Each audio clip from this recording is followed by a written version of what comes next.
ले आओ पूरा भरकर अपने सवालों का थैला, इस रेनबो के रंगों में ना कोई रहे अकेला। अरे स्कूल तक भी जाने की चिंता को कहो बाय बाय, यूं घर में लगेगा भैया अब तो दुनिया भर का मेला। ये सारे अक्षरों का नंबरों का क्या है झमेला, क्यों पोयम इतनी लंबी होता क्यों है कड़वा करेला। अपनी कहानी जो जी चाहे वो लिखे, ओहो स्कूल टीवी से अब समझे और सीखे। सपनों के बादल में उड़ जाए, नॉलेज के जंगल में खो जाए। सपनों के बादल में उड़ जाए।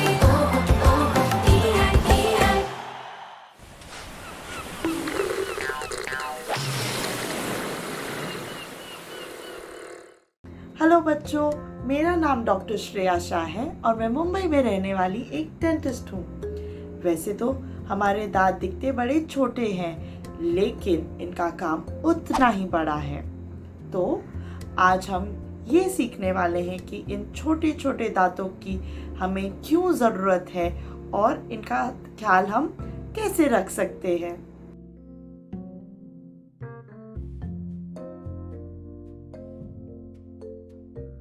तो बच्चों, ये देखने के बाद, ये फोटो तस्वीर देखने के बाद हमें क्या पता चला कि भले ही इनकी एक आईब्रो मिसिंग हो, लेकिन सबसे पहले आपकी नज़र इनके लापता दांत पे ही पड़ेगी। तो एक अच्छी मुस्कान किसी के आत्मसम्मान को बढ़ाने में बहुत काम आती है।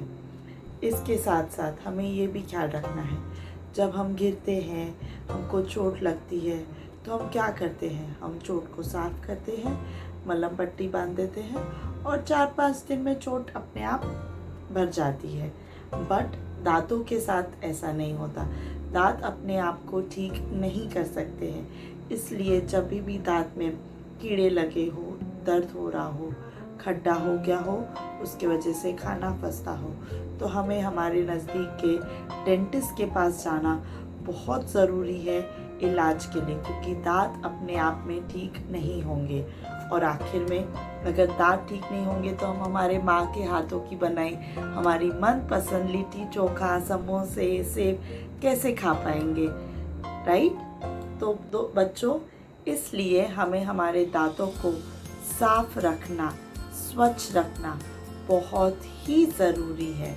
हमको हमारे दांत दिन में 2 बार साफ करना बहुत ज़रूरी है।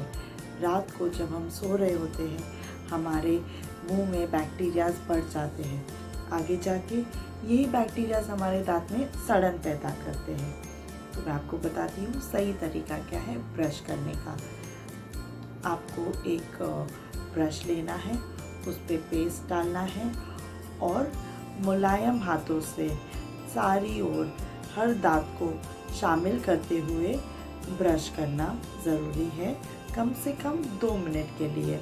मैं आपको टीवी पे एक फ़ोटो भी दिखा रही हूँ, जिसको देख के आपको ज़्यादा अच्छे से समझेगा कि ब्रश करने का सही तरीका क्या है। दूसरी बात, जीभ साफ करना भी बहुत ज़रूरी है, ताज़ी स्वाद बनी रहती है उससे। तीसरी बात, स्वच्छ दांतों के लिए संतुलन भोजन करना बहुत ज़रूरी है। हमें मीठी चीज़ें जैसे मिठाई, चॉकलेट, टॉफ़ी या तो चिपचिपी चीज़ें जैसे पापड़, वेफर्स, बिस्किट, ये सब चीज़ों से दूर, जितना हो सके उतना दूर रहना है। चौथी बात, खाना खाने के बाद हमें मुंह को पानी से साफ करना भी बहुत ज़रूरी है। हम क्या करेंगे, इसलिए हम आधे ग्लास में पानी या तो माउथ वॉश लेंगे और 20 से 30 सेकंड के लिए गरारे करेंगे और अंत में थूक देंगे। इससे क्या होगा, हमारे दांतों के बीच के फंसे हुए आहार निकल जाएंगे। सबसे इम्पॉर्टेंट बात, धूम्रपान या तंबाकू चबाने की आदत बहुत बुरी होती है, हमारे पूरे स्वास्थ्य के लिए हानिकारक होती है। और अगर हमारे अड़ोस पड़ोस में पहचान में या तो हमारे घर पे किसी को ये बुरी आदत है तो हमें उन्हें समझाना है और हमें उन्हें ये आदत को छोड़ने में मदद करनी है। इससे ना ही हमारे मुंह को लेकिन आगे जाके कैंसर जैसे रोग भी हमें हो सकते हैं। तो बच्चों, क्या आपको लगता है आपके दांत साफ और मजबूत हैं?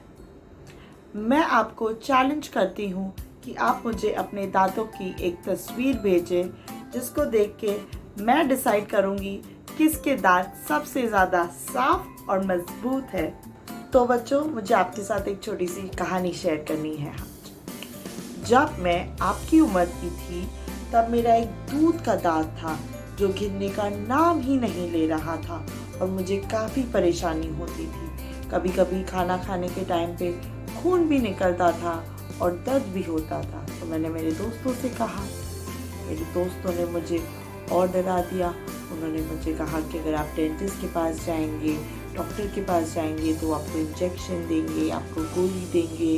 तो मैं डर गई और मैंने मेरी मम्मी से भी कभी नहीं कहा मेरी इस तकलीफ़ के बारे में। एक दिन ऐसा आया कि बस मुझसे खाना ही नहीं खाया जा रहा था और दर्द भी बहुत हो रहा था और मैं रोते रोते मम्मी के पास गई और वो तुरंत मुझे मेरे डेंटिस्ट के पास लेके गए। उधर जाने पे उन्होंने मुझे अपनी चेयर पे बिठाया, मुझसे बहुत अच्छे से बात की और पता नहीं बातों बातों में ही उन्होंने कब मेरा दांत निकाल लिया मुझे बिल्कुल भी पता नहीं चला, बिल्कुल भी दर्द नहीं हुआ। तब से मेरे दिमाग से डेंटिस्ट के बारे में सारा डर चला गया और मेरे डेंटिस्ट मेरे दोस्त बन गए। उन्होंने मुझे ये भी बताया कि आगे जाके मुझे वापस कभी दर्द सहन ना करना पड़े या दांतों की कोई तकलीफ़ ना हो, उसके लिए नियमित रूप से दांतों का चेकअप करवाना डॉक्टर के पास साल में एक बार जाके कितना ज़रूरी होता है। और ये छोटी छोटी चीज़ें आगे जाके बहुत काम आती है। फिर मैं खुशी खुशी वापस स्कूल गई। मैंने मेरे दोस्तों से कहा कि मेरे दांत इतने अच्छी तरीके से निकल गए। तभी एक मेरी दोस्त थी जो मेरे पास रोते रोते आई और उसने मुझे कहा कि कैसे सारे स्कूल के दूसरे बच्चे उसका मजाक उड़ाते थे क्योंकि उसके दांत आगे पीछे थे, ज़रा से पीले थे, ऊपर के दांत बहुत आगे थे और उसे बहुत शर्म आती थी हंसने में और वो किसी से खुल के बात नहीं करती थी। तो मैंने उसे कहा, चलो मैं तुम्हें मेरे डेंटिस्ट के पास लेके जाती हूँ। तो हम दोनों दूसरे दिन मेरे डेंटिस्ट के पास गए। उन्होंने उसकी तकलीफ़ सुनी और उसका इलाज करना चालू किया और थोड़े ही टाइम में उसके दांत सीधे हो गए, उसकी मुस्कान बहुत सुंदर हो गई, उसका आत्मविश्वास बढ़ गया और वो इतनी खूबसूरत दिखने लगी। अब वो खुल के हंसती थी, उसके दोस्त बन गए, सबने उसे चिढ़ाना बंद कर दिया और अब वो खुद टेलीविज़न पे आती है और एक्ट्रेस बन गई है। तो यही सब देख के मुझे डेंटिस्ट्री पे बहुत दिलचस्पी आ गई और मैंने ठान लिया कि बस बड़े होके मुझे डेंटिस्ट ही बनना है। तो बच्चों, फिर मैंने 12वीं कक्षा में साइंस लिया और मुझे 5 साल लगे डेंटिस्ट्री पढ़ने में।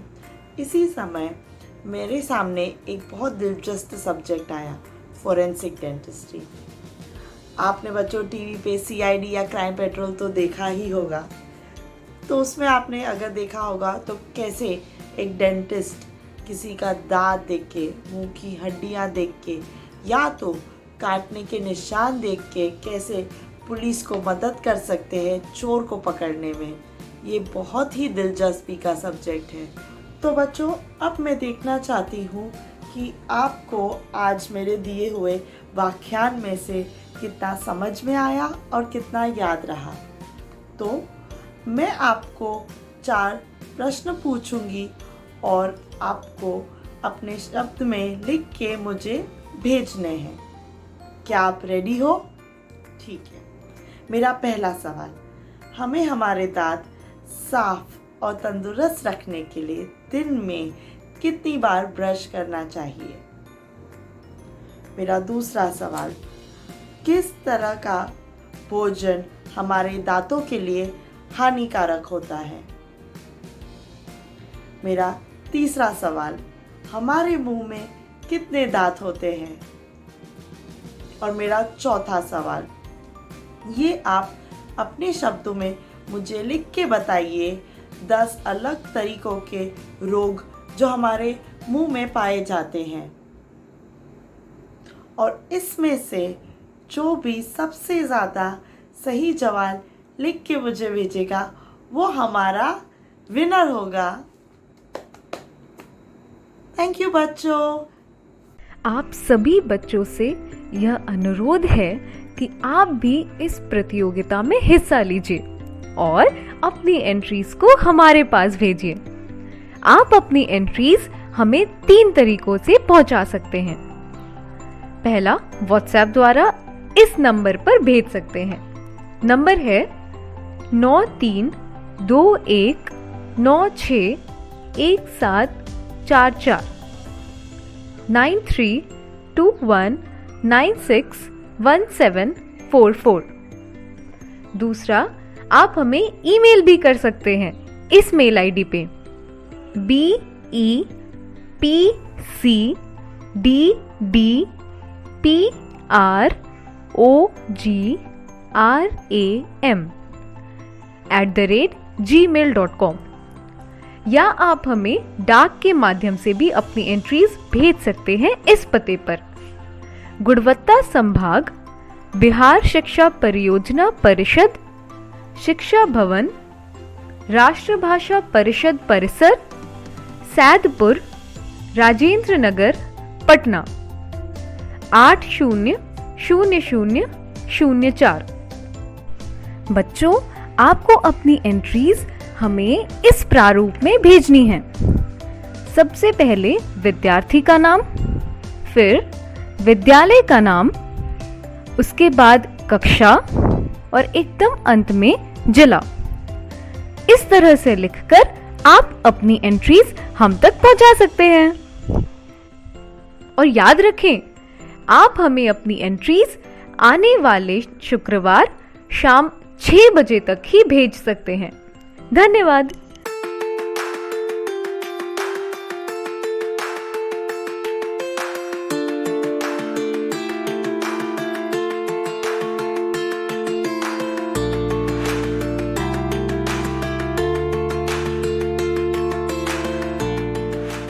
नमस्कार, मेरा नाम प्रवीण चौहान है और हम एक को फाउंडर हैं द हैप्पी हैंड प्रोजेक्ट का। हम लोग एक प्रोजेक्ट यहाँ पे चलाते हैं बोधगया में, जिसमें कि हम लोग वेस्टेज जो फ्लावर है, जो भी फूल वहाँ से चढ़ता है महाबोधि मंदिर में, उसको हम लोग लाते हैं और उसको टेक्सटाइल पे यूज़ करते हैं। हमारे साथ रूमा तोमर और शशांक चौधरी जुड़े हुए हैं और साथ में ही एक काफ़ी अच्छे एडवाइज़र एज ए हेल्पर आप बोल सकते हैं कैथी विलियम है हमारे साथ। हम लोग करते क्या है कि जो भी फूल मंदिर पे चढ़ता है, करीब अगर हम ठंड का स्पेशली बात करें तो 300 से लेकर 400 किलो 500 किलो तक फूल चढ़ता है। पहले क्या होता था कि वो फूल को नदी में विसर्जन कर दिया जाता था या फिर कहीं पे डंप कर दिया जाता, जिससे कि कहीं ना कहीं पर्यावरण को नुकसान पहुंचाता था। जब हम यहाँ पे दिल्ली से वापस आए और मुझे लगा कि यहाँ पे कुछ रोज़गार संबंधित क्या करना चाहिए जिससे कि आसपास की महिलाओं को भी एक रोज़गार मिल जाए, तो मुझे लगा कि ये फ्लावर वेस्ट का कॉन्सेप्ट जो है काफ़ी अच्छा है। और मैंने कैथी को फिर वहाँ से ऑस्ट्रेलिया से उनको इनवाइट किया कि आप एक बार आइए यहाँ पे, हम लोग साथ मिलकर कुछ महिलाओं को ट्रेनिंग देते हैं और देखते हैं कि इसमें क्या हो सकता है। कुछ दिन के बाद जब कैथी वहाँ वापस आई, करीब अप्रैल में 2017 का बात है, वो जब अप्रैल में यहाँ पे आई तो हम लोग गांव-गांव जाके काफ़ी महिलाओं को, खासकर बोधगया के एरिया के जो महिलाएं हैं उनको हम लोग पहले एकत्रित किए और उनको समझाने का कोशिश किए। स्टार्टिंग में सबको बहुत क्योंकि ये कॉन्सेप्ट बहुत अलग था तो लोग को वो अडॉप्ट कर नहीं पा रहे थे, मतलब उनको अपनाने में या उसको समझने में भी दिक्कत हो रहा था कि ये कैसे हो जाएगा कि फूल से रंग देगा कपड़ा और ये वो, ठीक है। और जबकि मुझे मालूम था कि माननीय मुख्यमंत्री की तरफ से यहाँ पे बैन किया हुआ है पटवा टोली, जो यहाँ पे काफ़ी वस्त्र के उद्योग के मामले में काफ़ी एक मजबूत एरिया माना जाता है, वहाँ पे बैन कर दिया हुआ था कि आप केमिकल डाई यूज़ नहीं कर सकते हैं। तो नेचुरल डाई एक अच्छा प्रैक्टिस सोच के ही हम लोग वहाँ पे ये किए और हम लोग ये भी सोचे कि जो फूल बर्बाद हो रहा है उसको एज ए रॉ मटेरियल हम लोग यूज कर सकते हैं।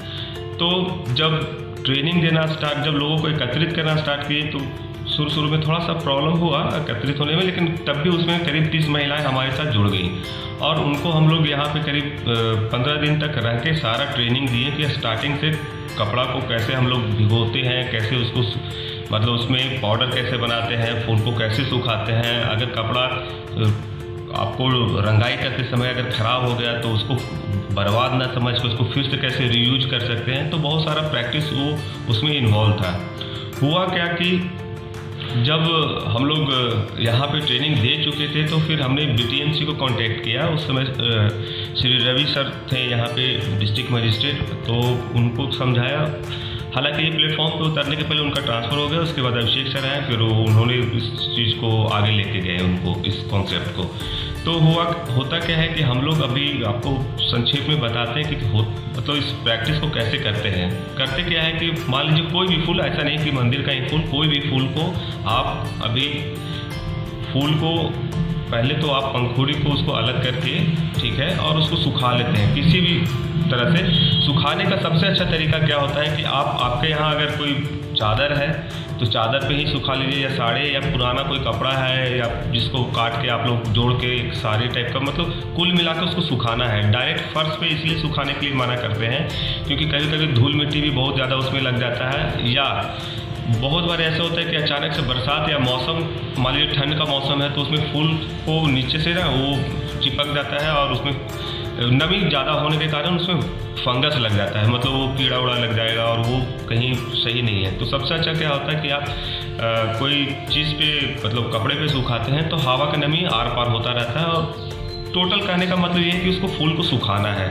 फूल सुखाने का भी तरीका होता है एक तो, या फिर आप तो पंखुड़ी निकाल के भी सुखा सकते हैं, लेकिन सबसे अच्छा क्या होता है कि आप कैंची से अगर निचले हिस्से को काट लेंगे, ठीक है, तो उसमें सिर्फ पंखुड़ी बचेगा और वो आदत हो जाएगा। क्योंकि अभी आपको लग रहा है कि 2 किलो 5 किलो फूल, लेकिन 2 किलो 5 किलो फूल नहीं, जब आपके पास एक बिजनेस के रूप में, एक आप उसको उद्योग के रूप में जब देखना स्टार्ट करेंगे तो देखेंगे कि आपके पास 200 किलो 300 किलो फूल रोज़ कहीं ना कहीं से कलेक्ट होगा, या आप अपने से भी कलेक्ट करके वो कर सकते हैं। तो सबसे अच्छा तरीका होता है कि आप उसको पंखुड़ी को नीचे से कैंची से चॉप कर लीजिए और उसको सुखा दीजिए।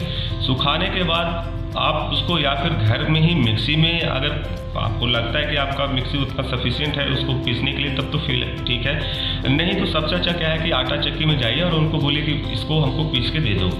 तो जब पीस लेते हैं उसके बाद आपका रॉ मटेरियल इधर तैयार हो जाता है। दूसरी तरफ क्या होता है कि आप नेचुरल फाइबर, जो भी नेचुरल कपड़ा है, जैसे सिल्क हो गया, कॉटन हो गया, ठीक है, ऊनी वस्त्र हो गया या ऊनी कपड़ा हो गया, उसको आप डाई कर सकते हैं। डाई करने के लिए हालांकि 4-5 दिन का प्रोसेस है, संक्षेप में आपको हम तभी बता देते हैं कि डाई करने के लिए क्या है कि उसको कुछ देर तक पहले पानी में हम लोग छोड़ देते हैं भिगोने के लिए। उसके बाद फिर उसको फिटकीरी से प्रोसेस करते हैं, आंवला से प्रोसेस करते हैं। उसको प्रोसेस करने के बाद और रीठा को हम लोग 4-5 रीठा को रात भर पानी में भिगो के फिर जब दूसरे दिन उसको थोड़ा काफ़ी टेम्परेचर पे उसको बॉयल करते हैं पानी को। तो उससे क्या होता है कि उसका जो त्रुटि था, उसमें जो कपड़ा के बुनाई के टाइम में जो गड़बड़ी हुआ होगा या फिर उस पर जो कोई कलर चढ़ा होगा पहले से, वो निकल जाता है और वो तैयार हो जाता है आपको अपने नेचुरल डाई के लिए, मतलब जैविक रंगाई के लिए वो तैयार हो जाता है। डाई का जो लिक्विड है उसका बनाने का बहुत सिंपल तरीका है। आप उसको पानी में सिर्फ बॉयल कर लीजिए। पानी में बॉयल करने के बाद बहुत ही पतला मसलिन से, जैसे पनीर को कैसे आप छानते हैं उसी तरह से आप उसको छान लीजिए ताकि सिर्फ लिक्विड बच जाए। और लिक्विड को आप क्या करें कि जितना भी आपको, मान लीजिए कि 10 मीटर कपड़ा है तो करीब 25-30 लीटर पानी में उसको आपका लिक्विड को उसमें डाल दीजिए, उसको अच्छे से मिला लीजिए और फिर कपड़े को उसमें डाल दीजिए और करीब 1-1.5 घंटे तक उसको बॉयल कीजिए। आप जब बॉयल करेंगे धीरे धीरे तो उस पर कपड़े पे वो जो पिगमेंट हम लोग निकालें, जो रंग हम लोग निकालें, वो कपड़े पे पकड़ आएगा। हर चीज़ का प्रोसेस है चलाने का, वो हम आपको बता देंगे कि वो बस उसमें ध्यान, चलाते समय ध्यान रहे कि कपड़ा पानी के बाहर ना आए, क्योंकि जब वो पानी के बाहर आएगा तो हवा के कांटेक्ट में आते ही उसका कलर और जो पानी के अंदर का कलर है उसमें थोड़ा सा फ़र्क हो जाएगा। तो अगर आप नेशनल या इंटरनेशनल मार्केट में अगर आप इसको एक अच्छे बिजनेस के रूप में देखना चाहते हैं तो थोड़ा थोड़ा प्रैक्टिस है, छोटा छोटा चीज़ है जो आपको करना होगा। और वैसे आप कपड़े की रंगाई कर सकते हैं। एक चीज़ और बताएंगे कि ये ऐसा नहीं है सिर्फ गेंदे के फूल का, आप जो भी चीज़ अपने आसपास रंगीन देखते हैं, फूल, पत्ती, जड़, सब चीज़ से रंगाई होता है। बस ये है कि किसी किसी का कलर ठहरता है, किसी किसी का कलर बहुत दिन तक नहीं ठहरता है, तो उसके लिए कलर फास्टनेस टेस्ट होता है। कलर फास्टनेस टेस्ट के लिए भी आपको कुछ ऐसा नहीं कि मशीन चाहिए, आपको सिंपली क्या करना है कि आप उसको जो कपड़ा रंगे हैं ये देखने के लिए कि वो कलर बहुत दिन तक चलेगा कि नहीं चलेगा, कपड़े को थोड़ा सा टुकड़ा, दो टुकड़ा ले लीजिए, 2-2 सेंटीमीटर 4-4 सेंटीमीटर का, और उसको एक को घर के अंदर मतलब छाँव में रखिए और एक को कुछ दिन के लिए धूप में रखिए। फिर 10-15 दिन के बाद आप उसमें देखिए कि फ़र्क आता है। अगर बहुत ज़्यादा फ़र्क आता है इसका मतलब कि वो रंग जो है धीरे धीरे करके पूरा निकल जाएगा। अगर नहीं आता है तो वो जो जड़ी बूटी, फूल, पत्ती जो आप यूज़ किए हैं वो बेस्ट है उसके लिए। ऐसे करके आप जब हमारी महिलाएं यहाँ पे काम स्टार्ट करना की और उनको हम लोग जब एक्सपीरियंस करने के लिए दिए तो काफ़ी अच्छा चीज़ पिक करके आई थी। जैसे लीची के पत्ता, वो लीची के पत्ते को हम लोग भी नहीं सोचे थे कि उस पर रंग निकलेगा इतना अच्छा। तो काफ़ी चीज़ है, सदा सुहागन फूल, मंजिस्ट, ठीक है, कत्था, तो बहुत सारा चीज़, इवन लोहे से भी आप रंग तैयार कर सकते हैं। जो जंग लगा हुआ लोहा है उसको आप विनेगर में डाल देंगे, मान लीजिए 1 किलो लोहा है तो 2 किलो विनेगर उसमें आप डाल के करीब 5-6 महीने छोड़ देंगे तो उससे बहुत ही खूबसूरत वो निकलेगा, आपको डाई बनेगा, लोहे का डाई, जिससे काला रंग से लेके आपको ग्रे रंग तक मिलेगा। और ऐसा नहीं है, वो 2 लीटर जो है वो बहुत सारे मीटर को, करीब 100-200 मीटर को, 500 मीटर को आराम से रंग सकता है। तो डाई बनाने के लिए भी बहुत, इसमें सबसे अच्छा क्या है इस प्रैक्टिस में कि इसमें आपको बजट नहीं है। अगर आप एक समूह में काम करते हैं तो इसमें ऐसा नहीं कि बहुत खर्च है, और इसका डिमांड काफ़ी अच्छा है। इंटरनेशनल मार्केट में तो, विदेश में तो काफ़ी अच्छा डिमांड है। देश में भी बहुत लोग ऐसे हैं जिनको जो जैसे ऑर्गेनिक फूड, ऑर्गेनिक सब्जी, ऑर्गेनिक ये सब लोगों को पसंद पड़ता है, उसी तरह से ऑर्गेनिक कपड़ा भी पहनने के लिए बहुत लोग एडॉप्ट करने के लिए इसको तैयार हैं। तो आपसे उम्मीद रहेगा कि आप लोग इसको इस प्रैक्टिस को अपनाइए। इससे संबंधित कोई भी कुछ वैसा हो, बेहिचक आप हमको कॉल कीजिए और हमसे जो भी मदद होगा हम आपको ट्रेनिंग देने के लिए रेडी हैं।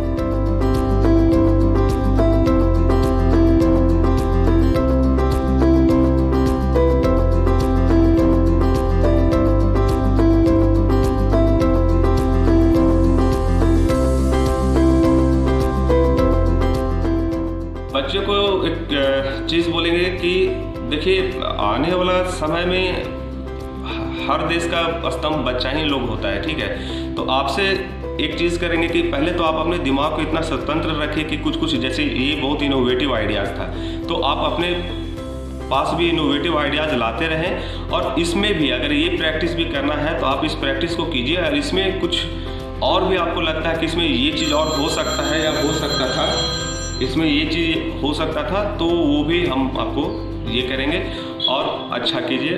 Best of the. नमस्कार, मैं सूरज मौर्य, मेरी उम्र 23 साल है और मैं एक ट्रांसलेटर हूँ। आज मैं इस वीडियो के माध्यम से आपको बताने वाला हूँ कि आप ट्रांसलेशन के फील्ड में कैसे तरक्की कर सकते हैं और कैसे एक बेहतर ट्रांसलेटर बन सकते हैं।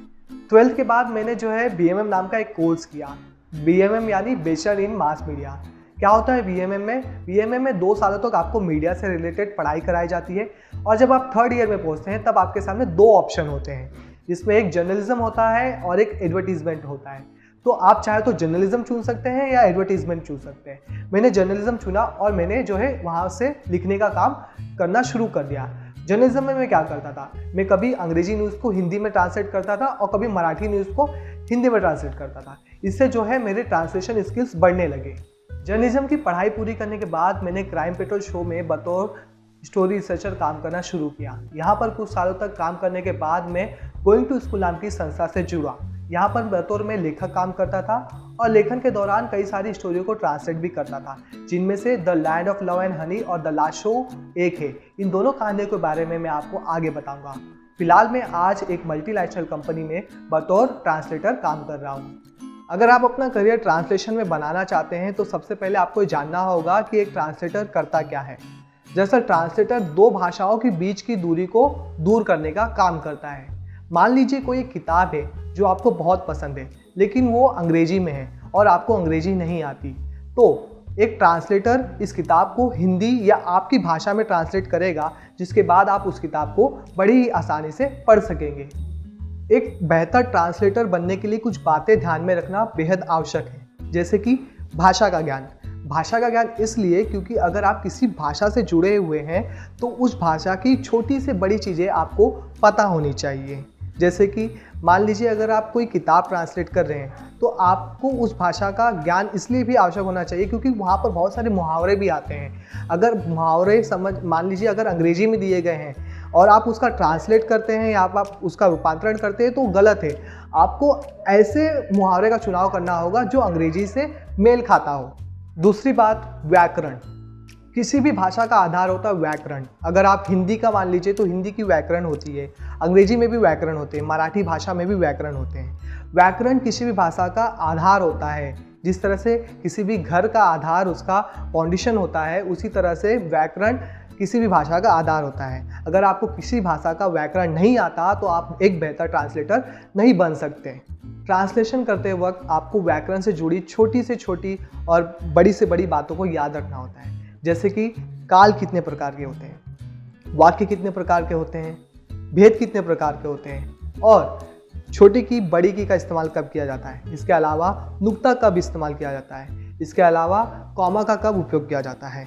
अगर एक छोटा से भी कॉमा का मिस्टेक हो जाता है तो बड़ी से बड़ी फाइलें फेल हो जाती है क्योंकि उसके वजह से अर्थ का अनर्थ हो जाता है। शब्दों का ज्ञान। शब्दों का ज्ञान होना एक ट्रांसलेटर के लिए बेहद ज़रूरी है क्योंकि शब्दों का ज्ञान उसे एक बेहतर ट्रांसलेटर बनाती है। मान लीजिए आप किसी एक कहानी को ट्रांसलेट कर रहे हैं तो ऐसे वक्त में आपको छोटे और सरल शब्दों का इस्तेमाल करना होगा क्योंकि कहानियाँ रोचक और सरल होती हैं और पढ़ने वाला भी उसे सरल भाषा में ही पढ़ना पसंद करेगा। इसलिए कहानी को ट्रांसलेट करते वक्त अगर आप भारी भरकम शब्दों का इस्तेमाल करते हैं तो आपका ट्रांसलेशन वेस्ट हो जाएगा। समझ। एक ट्रांसलेटर में समझ का होना बहुत ज़रूरी है क्योंकि बिना किसी चीज़ को समझे एक ट्रांसलेटर किसी भी चीज़ को ट्रांसलेट नहीं कर सकता। इसलिए उसमें समझ की भावना होना बेहद ज़रूरी है। जैसे मान लीजिए कोई कहानी आप ट्रांसलेट कर रहे हैं, अगर आप उस कहानी को एज इट इज़ ट्रांसलेट कर देंगे तो कहानी गलत हो जाएगी। इसलिए सबसे पहले कहानी के भाव को समझिए, जिसके बाद उसे अपनी भाषा में ट्रांसलेट करें ताकि पढ़ने वाले को भी मज़ा आए। द लास्ट शो स्टोरी जब मुझे ट्रांसलेशन के लिए मिली तो मेरे लिए बहुत सारी कठिनाइयाँ सामने थी क्योंकि उस वक्त मेरी अंग्रेजी जो है थोड़ी कच्ची थी। खेत बर्बाद हो रहे हैं। लोग समझ क्यों नहीं रहे हैं कि प्लास्टिक को यूं जलाने से प्रदूषण हो रहा है। ये बेकार खाद की वजह से हो रहा है। ये ऑर्गेनिक फार्मिंग ना करने का नतीजा है। तो जब मुझे स्टोरी दी गई तो इस बारे में मैंने अपने एडिटर से डिस्कस किया। तो एडिटर ने मुझे कई सारे गाइड दिए कि आप किस तरह से स्टोरी को ट्रांसलेट कर सकते हैं। और स्टोरी जब आपको ट्रांसलेशन के लिए मिली है तो आपको बहुत सारे एंगल पे सोचना होता है और जब आपने उस एंगल पे काम करना शुरू कर दिया होता है तो सारी चीज़ें आपके लिए आसान बन जाती है। तो सबसे पहले उन्होंने मुझे कहा कि आपको जो स्टोरी मिली है आप उसे एकांत पे जा कर के पढ़ें। तो मैंने स्टोरी को कई दफ़ा पढ़ा तो कुछ चीज़ें मेरे माइंड में क्लियर हो गई। तो मैंने उन्हें जो है कि ओरली यानी कि मौखिक तौर पर मैंने पहले उन्हें कहानी को सुनाया तो उन्हें ठीक लगा। उन्होंने कहा कि अब इसको जो है कि आप लिखना शुरू करें। तो मैंने उसे लिखा और फिर कुछ दिनों बाद मैंने उन्हें स्टोरी सबमिट की। तो जो है कि उन्हें वो स्टोरी पसंद आ गई और उसके बाद भी उन्होंने मुझे कई सारे सजेशन दिए। यानी कि कुछ मिनटों तक मेरे साथ उन्होंने फ़ोन पे चर्चा भी की कि आप स्टोरी को किस किस एंगल से मोड़ सकते थे, उस पर क्या ट्विस्ट एंड टर्न्स डाल सकते थे।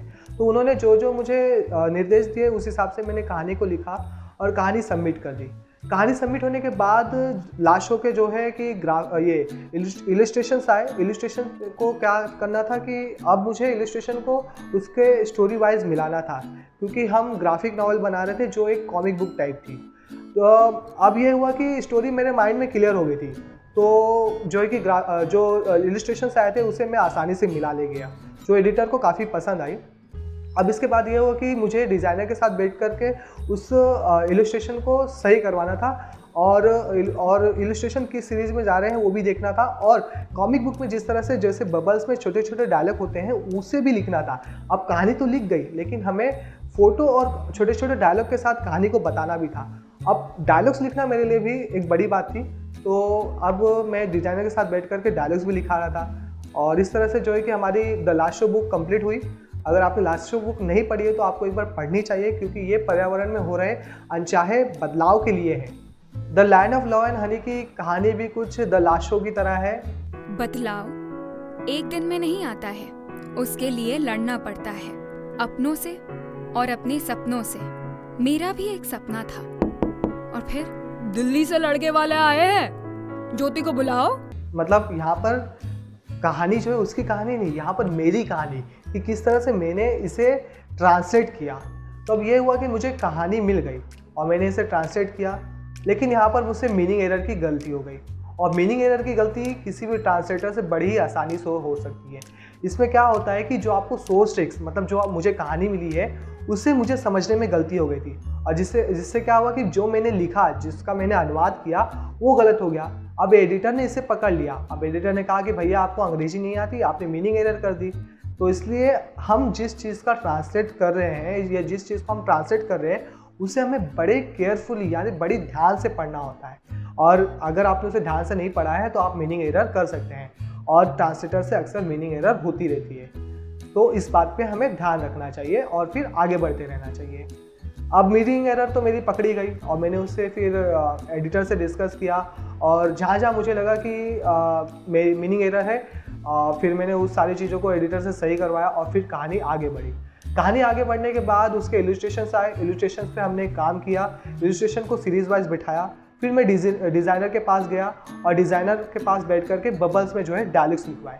इस तरह से the land of love and honey कहानी भी पूरी हो गई। डिजिटलाइजेशन के वजह से अब पूरी जो एक दुनिया है वो एक गांव बन के रह गई है, जिस वजह से बड़ी बड़ी कंपनियां भारत में आसानी से आ जा रही है और वो अपने उत्पाद को भारतीय लैंग्वेजेस में बेच रही है, या यूँ कहे वो अपने उत्पाद को लोगों तक पहुंचाने के लिए उनकी भाषा में अपने प्रोडक्ट को बेच रहे हैं। जैसे कि भारत में कुछ ऐसी भाषाएं हैं जो डिमांड पे रहती है, हिंदी, तमिल, मराठी, बांग्ला, क्योंकि इसके बोलने वाले मिलियंस में, करोड़ों लोग हैं बोलने वाले, जिस वजह से जो भी बड़ी कंपनी आती है वो चाहती है कि वो अपने प्रोडक्ट को ज़्यादा से ज़्यादा लोगों तक बेच सके, पहुंचा सके। इस वजह से वो ऐसे लोग को चुनती है या ऐसी एजेंसियां हायर करती है जो उनके प्रोडक्ट के बारे में लोगों को उनकी भाषा में बता सके। अगर मान लीजिए कोई एक प्रोडक्ट है और वो अमेरिका बेच रहा है, अमेरिका की कोई कंपनी है वो भारत में बेच रही है, लेकिन वो अपने प्रोडक्ट के बारे में भारत के लोगों को अंग्रेजी में बता रही है। लेकिन आप जैसा जानते हैं और मैं जैसा जानता हूँ कि भारत में बहुत सारे लोग हैं जिन्हें अंग्रेजी नहीं आती, तो अब ऐसे में क्या होगा कि उनका प्रोडक्ट बिकेगा ही नहीं। इसलिए वो किसी ऐसे व्यक्ति को चुनेंगे या किसी एक ऐसी एजेंसी को चुनेंगे जो उनके प्रोडक्ट को हिंदी में या भारत के अन्य लोकल लैंग्वेज में लोगों को बताएं, ताकि उनके प्रोडक्ट आसानी से बिक सके। अब हम बात करेंगे कुछ ऐसी कंपनियों के बारे में जो भारत में आई और उन्होंने भारतीय भाषाओं के हिसाब से अपने आप को बदला, या यूँ कहे भारतीय मार्केट के हिसाब से अपने कंपनी के पॉलिसीज़ में चेंजेस लाए। सबसे पहले हम जानेंगे नेटफ्लिक्स के बारे में। मुझे यकीन है नेटफ्लिक्स के बारे में अब भी बहुत कम लोग जानते हैं, और जब तक नेटफ्लिक्स भारत में लॉन्च नहीं हुआ था तब तक मैं खुद नेटफ्लिक्स के बारे में नहीं जानता था। तो मैं आपको बता दूं सबसे पहले नेटफ्लिक्स है क्या। नेटफ्लिक्स एक ऐप है जहां पर आप बहुत सारी मूवीज़ को, अलग अलग भाषाओं की मूवी को एक जगह पर देख सकते हैं कुछ पैसे चुकाकर। तो नेटफ्लिक्स में बता दूं कि ये सभी जगह यानी कि सभी देशों में है। तो ये है कि जब नेटफ्लिक्स भारत में आया तो उसने खुद को हिंदी मूवीज़ के साथ लॉन्च किया, खुद को हिंदी वेब सीरीज़ के साथ लॉन्च किया। अब आपने देखा होगा कि कई सारे मूवीज़ प्रोवाइडर जो ऐप्स है, उस ऐप में जो भी मूवी होती है उसके नीचे शॉर्ट डिस्क्रिप्शन होते हैं। अब वो डिस्क्रिप्शन मान लीजिए कि अगर अंग्रेजी में होगा तो क्या आप उस मूवी को देखेंगे, क्योंकि आपको उस मूवी के बारे में कतई अंदाज़ा नहीं होगा कि ये मूवी किस बारे में है और ये मूवी कितनी इंटरेस्टिंग हो सकती है। आप जब भी उस डिस्क्रिप्शन को पढ़ेंगे तब आपको पता चलेगा कि आपको इस मूवी को देखना है या नहीं देखना है। अगर आपको अंग्रेजी नहीं आती, आपको मराठी नहीं आता, आपको बांग्ला नहीं आता, मान लीजिए आपको सिर्फ कन्नड़ आता है, और अगर वहाँ पे डिस्क्रिप्शन अंग्रेजी, मराठी, हिंदी में लिखा है तो आपको नहीं अंदाज़ा मिलेगा कि ये मूवी किस बारे में है। अगर वो आपकी भाषा में होगी तो आपको पता चल जाएगा कि ये मूवी किस बारे में है, और इसके बाद आप फैसला ले सकते हैं कि आपको ये मूवी देखना चाहिए या नहीं देखना चाहिए। इसलिए नेटफ्लिक्स और नेटफ्लिक्स जैसे अन्य ऐप जो मूवीज़ प्रोवाइड करते हैं वो लोग डिस्क्रिप्शन को अलग अलग भाषाओं में ट्रांसलेट करवाते हैं, ताकि अगर उनके ऐप पर कोई आए तो वापस ना जाए और ग्राहकों की संख्या आगे बढ़ते रहे। अब हम बात करेंगे अमेज़ॉन के बारे में। जैसे कि आप सभी जानते हैं अमेज़ॉन एक शॉपिंग वेबसाइट है जहाँ पर आप कुछ भी खरीद सकते हैं। चप्पल से लेकर कपड़े, कपड़े से लेकर बर्तन, बर्तन से लेकर टीवी, टीवी से लेकर के मोबाइल तक, और महिलाओं से संबंधित बहुत सारी चीज़ भी वहाँ पर मिलती हैं। तो जैसा कि आप सभी जानते हैं, जब अमेज़ॉन भारत में आया तो उसने खुद को अंग्रेजी में लॉन्च किया। कुछ समय तक भारत में बिजनेस करने के बाद कहीं ना कहीं उसको एक महसूस होने लगा कि वो भारत के एक ऐसे तबकों तक नहीं पहुंच पा रहा है जिसे अंग्रेजी नहीं आती है। तो उसने खुद को बाद में हिंदी में लॉन्च किया, क्योंकि वो भी जानता है अगर कोई महिला है जिसे अंग्रेजी नहीं आती है लेकिन उसे मोबाइल चलाना आता है, तो क्या वो अमेज़ॉन का ऐप डाउनलोड नहीं करेगी? अगर अमेज़ॉन ये सर्विस हिंदी में देने लगेगा तो वो ज़रूर अमेज़ॉन के ऐप को डाउनलोड करेगी। इसी को ध्यान में रखते हुए अमेज़ॉन ने खुद को हिंदी में लॉन्च किया और अपने सारे फीचर्स को हिंदी में ट्रांसलेट किया। अब हम बात करेंगे फेसबुक के बारे में। फेसबुक के बारे में सभी जानते हैं। अगर आप नहीं जानते हैं तो आप एक एंड्रॉयड मोबाइल खरीद लीजिए, आपको फेसबुक के बारे में सब कुछ पता चल जाएगा, ए से लेकर के जेड तक। अब हम बात करेंगे कि फेसबुक ने खुद को क्यों हिंदी में लॉन्च किया, इसकी क्या वजह रही होगी।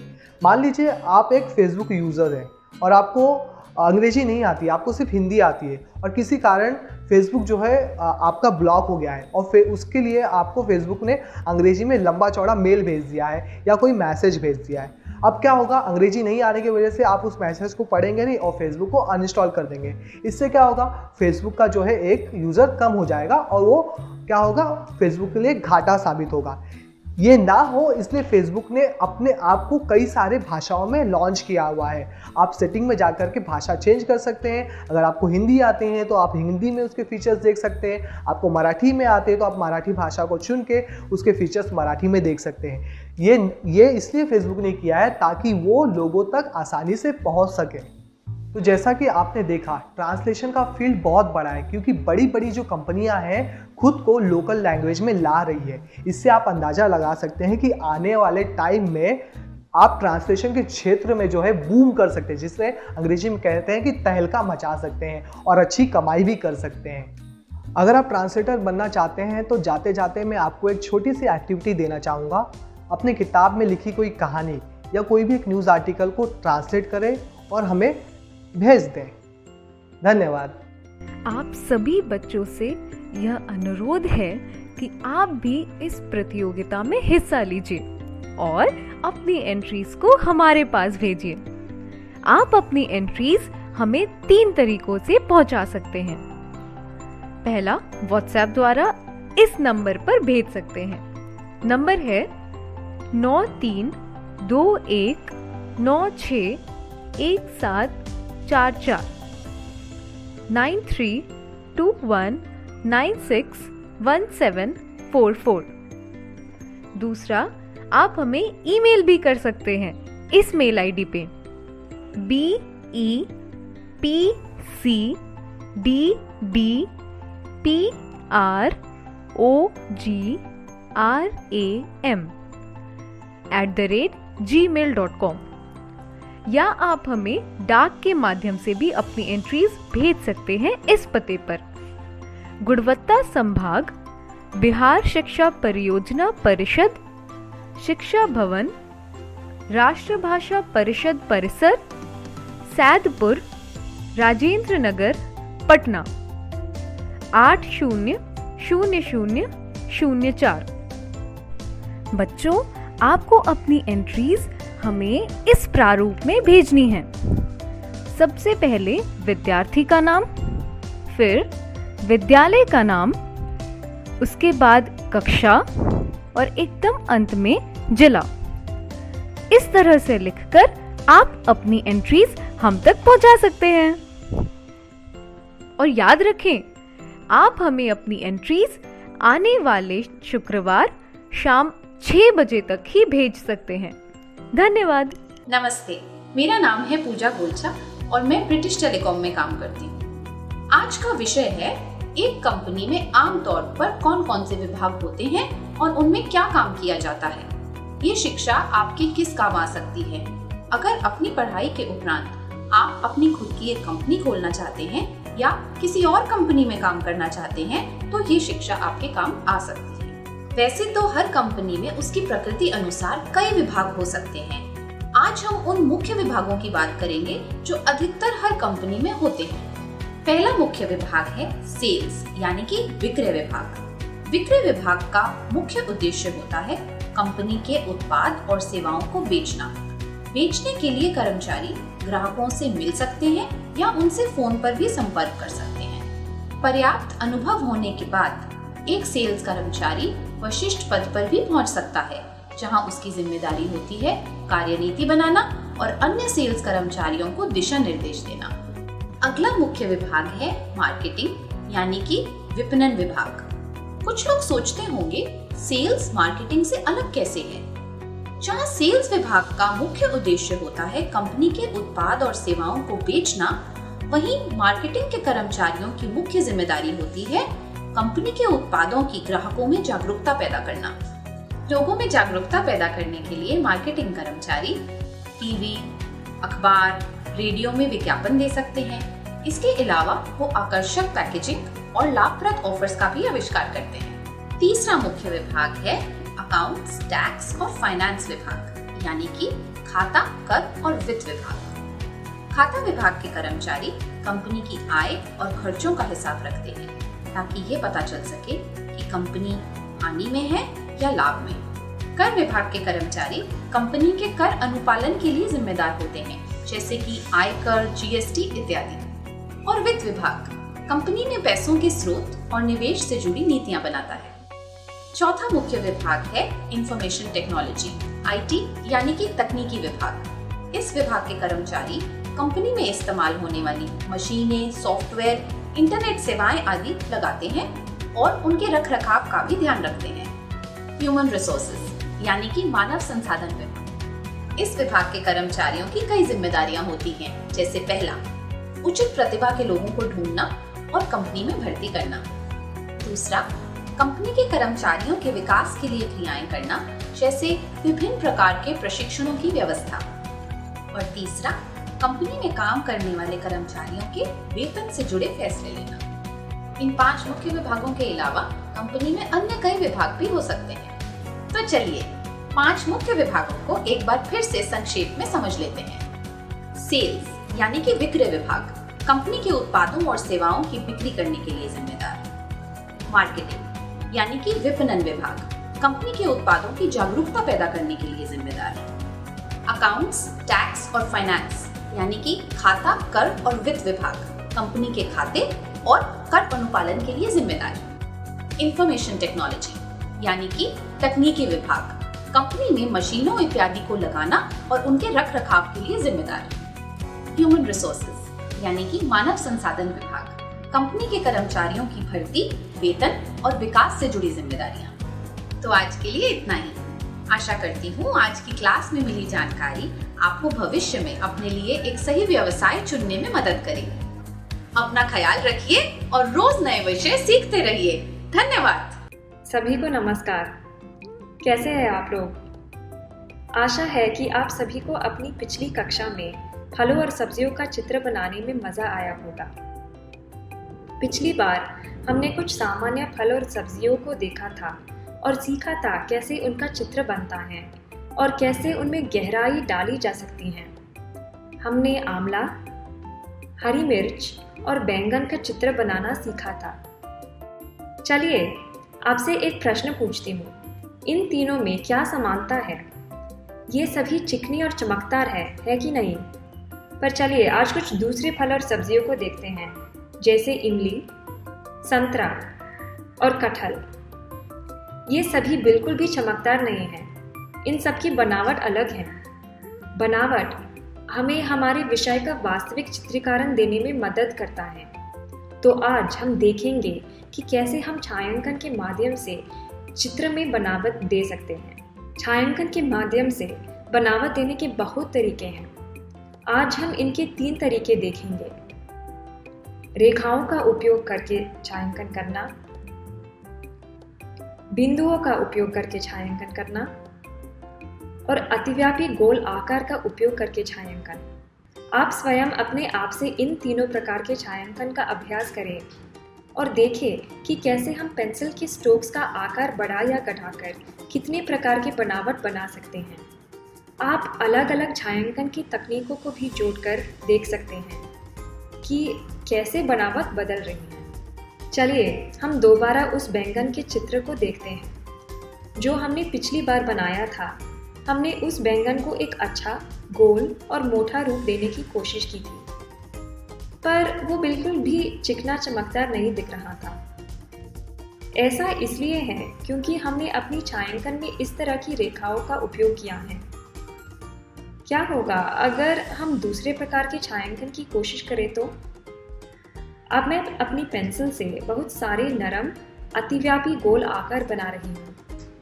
मैं इन गोल आकार को पहले की तरह उसी स्थान पर बना रही हूँ, लेकिन इसका प्रभाव और भी नरम और चिकना है। अब मैं इस बैंगन में एक और छायांकन की परत डालूंगी और कुछ हिस्सों में और भी ज़्यादा गहराई। ये हमारे बैंगन को और भी ज़्यादा वास्तविक बनाता है ना? अब हमारे इमली के चित्र का क्या? हमारे इस चित्र में एक अच्छा आकार और गहराई है, लेकिन कोई बनावट नहीं है। इमली की सतह काफ़ी खुरदरी है, जैसे कि इसके चारों तरफ छोटे छोटे बिंदु हैं। हम अपनी पेंसिल से इसकी नकल उतार सकते हैं।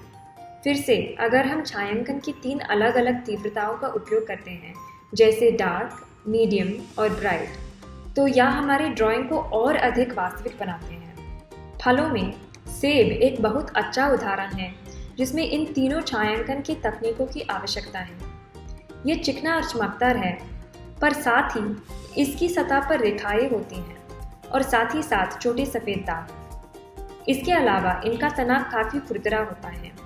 सबसे पहले मैं इसकी रूपरेखा बनाऊंगी, फिर हल्के हाथ से इसकी सतह पर रेखाएं खींचूंगी जो हमें इसके आकार को समझने में मदद करेगी। इनमें से कुछ रेखाओं को मिटा दूंगी और कुछ को वैसे ही रहने दूंगी। छायांकन करते समय हमेशा अपने विषय को बारीकी से अध्ययन करना सुनिश्चित करें और समझें कि किस जगह पर गहरी छाया देनी है और किस जगह को खाली और सफ़ेद रहने देना है। गौर कीजिए, मैं यहाँ छायांकन की तीनों तकनीकों का इस्तेमाल करते हुए सेब की बनावट सुधार रही हूँ। ये शुरू में मुश्किल लगेगा, लेकिन अगर आप ध्यान दें और कोशिश करें तो फिर आसान हो जाएगा। यहाँ पर कुछ बातें हैं जिन्हें आपको ध्यान में रखना है। पहला, प्रकाश कहाँ से आ रहा है।